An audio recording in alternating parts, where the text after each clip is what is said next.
Hello and welcome to today's video where we're going to do 200 number of islands.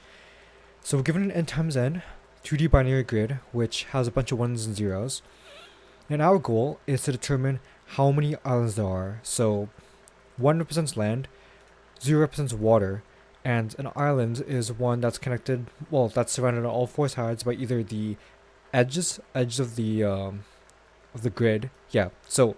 It's surrounded by either like water, which is 0, or the four edges of the grid, which is water also. So, an idea in which I'm thinking of is basically what we could do is we could iterate through every single element in the grid, and if we encounter one, if we encounter a 1 that's a value 1, then we're gonna do a DFS. We can do a DFS on it. And then with that DFS, we're going to traverse through and check to see all of the other ones, and check all of the other ones to the left, to the right, to the up and down. And then we're going to check to see whether or not those numbers are ones as well. If they are ones, then we're going to want to go ahead and check their ones and go down further. And then if they encounter a 0, then we end it there. But every single time we encounter a 1 in that DFS search, what we want to do is we want to convert it to 0, so it won't be affected to another, it won't count as part of another island. And at the very end, once that island has been completely turned into land, or sorry, into water, so this becomes 0, 0, 0, then we can go ahead and return the number of islands that we found. So I'll go ahead and begin coding that up. First we want to loop through for all the other elements in the grid. So, and then a 4j in range length of the grid. Once you loop through, if grid I j is equal to 1, then we want to call a DFS on the I and the j, and then put this 0 over here. And then after that, we want the island count to be added up by 1.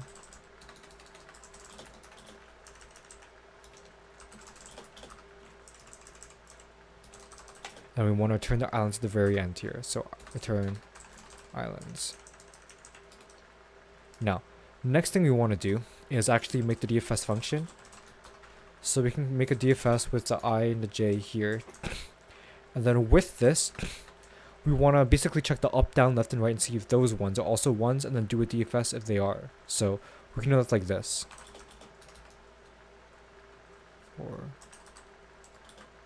For coordinate j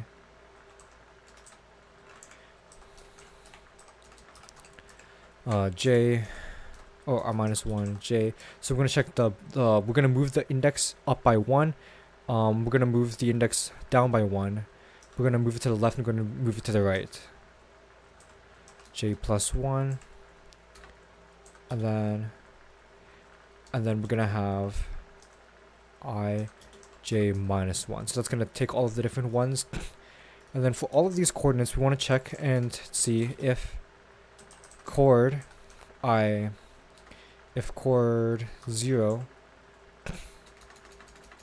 if the chord 0 is less than the length of the grid,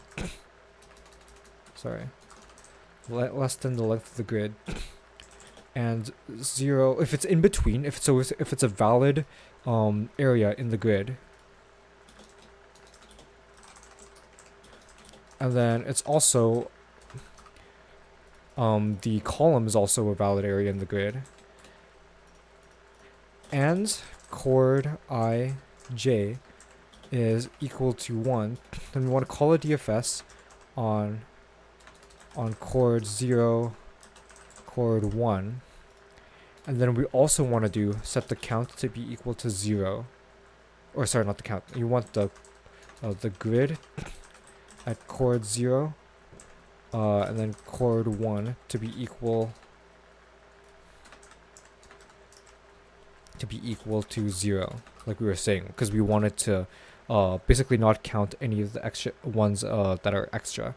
Like, we don't want it to overlap and count an island twice, or a specific area twice. So we call the grid, make it equal to 0. We do the DFS on 0 and 1, and we keep on traversing back and forth up until we're able to return the final element at the very end. Now, one thing also to consider, it's actually string values, so it's not numerical values. We have to account for that. One final look through. Coordinate plus 1. Yeah. And then for the grid, we convert the grid 0 to 1 to equal 0, and we call DFS at the very end. And then for our base case, for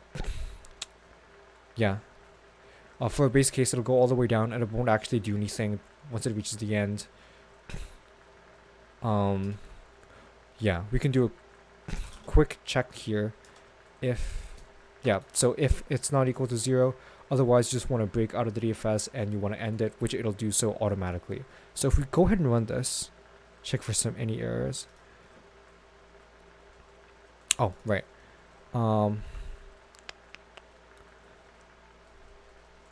Int object is not subscriptable.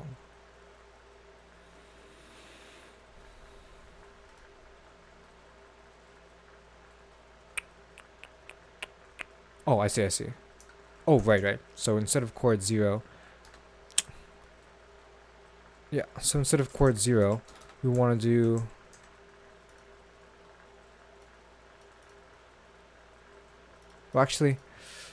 instead of this one, we want this to actually be the grid instead, because we want to actually grab the grid and not the coordinate grabbed from here. Okay, let's take a look at this. Output is 6 when you're expected to have 1. Let's take a look why.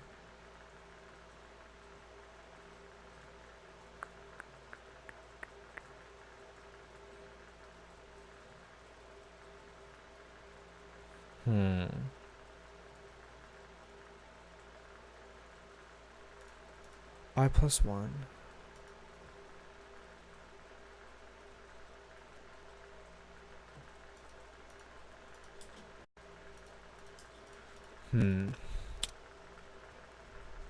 Oh, right, this has to be if it's within this range, if it's less than or equal to. And then likewise with the grid 1, this should be not, okay. Yeah, because we also want to include the 0th index as well. Okay, so this becomes 5.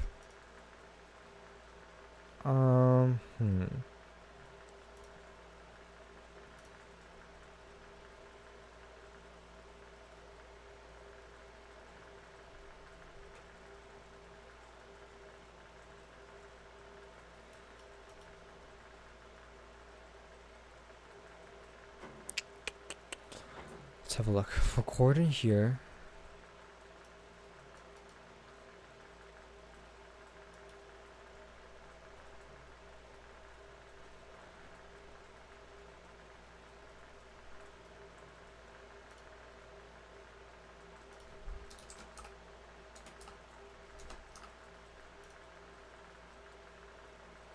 We want this to actually be equal to the string value 0.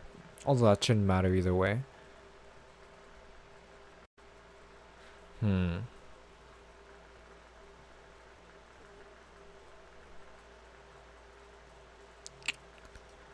Grid 0, islands plus equals 1.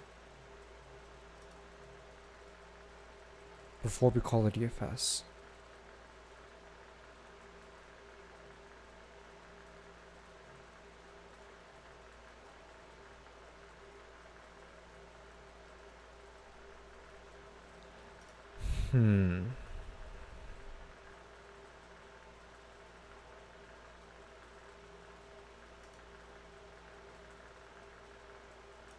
And for every single one here.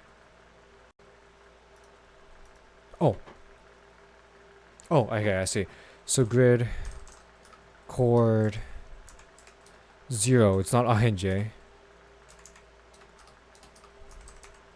And chord